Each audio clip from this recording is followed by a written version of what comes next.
আসসালামু রহমতুল্লাহ বরকাত। ভাই, আপনি জানতে চেয়েছেন যে মাগরিবের নামাজের সর্বশেষ টাইম, ওই যে সূর্যের যে লালিমা থাকে, তা আপনাকে এই মর্মে বলবো যে রাসূলুল্লাহ সাল্লাল্লাহু আলাইহি সাল্লাম থেকে যে হাদিস পাওয়া যায়, হাদিসটি সহিহ মুসলিমে রয়েছে, হাদিস নম্বর 612। রাসূলুল্লাহ সাল্লাল্লাহু আলাইহি সাল্লাম মাগরিবের সালাতের একটি সময় নির্ধারণ করেছেন আর বলেছেন, ওয়াক্ত সালাতিল মাগরিব মা লাম ইয়াগিব আশ-শাফাকু। মাগরিবের নামাজের সময় হচ্ছে যতক্ষণ পর্যন্ত ওই লালিমা বাকি আছে, মানে গায়েব হয়নি, অস্তমিত হয়নি। অর্থাৎ সূর্য অস্ত যাওয়ার পরে মাগরিবের ওয়াক্ত শুরু হয় এবং সূর্যের যে লালিমা শেষ হওয়া পর্যন্ত বাকি থাকে।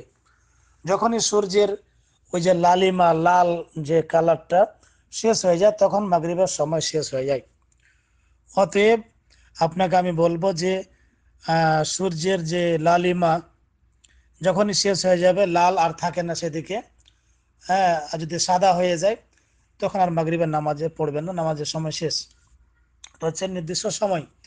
আল্লাহ রাব্বুল আলামিন সূরা তুন-নিসার 103 নম্বর আয়াতে বলেন, ইন্নাস সালাতা কানাত আলাল মুমিনিনা কিতাবাম মাওকুতা। নিশ্চয় নামাজ মুমিনদের প্রতি নির্দিষ্ট সময়ে ফরজ করা হয়েছে। অতএব নামাজের জন্য নির্দিষ্ট সময় মাগরিব রাসূল সাল্লাল্লাহু আলাইহি ওয়াসাল্লাম নির্ধারণ করেছেন।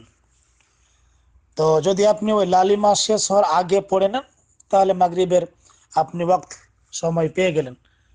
আর যদি আপনি ওই লালিমা শেষ হওয়ার পরে পড়েন, তাহলে আপনার নামাজটা এই মাগরিবের টাইমে হলো না, ওটা এশারের টাইমে হলো। নামাজ হয়ে যাবে, অসুবিধা নেই। তবে আপনার যে মাগরিবের সর্বশেষ টাইম, শেষ টাইমের আগে আপনাকে পড়তে হবে। বুঝতে পেরেছি? এবং চেষ্টা করবেন যে মাগরিবের সূর্য ডোবার পর পর যখন থেকে মাগরিবের আজান হয়ে গেল, তারপরে আপনি মাগরিবের নামাজ পড়ে নেবেন। আর ওই লালিমা সাদা হওয়ার পূর্বে যতক্ষণ পর্যন্ত লাল আছে, ওই সময় নামাজ পড়বেন।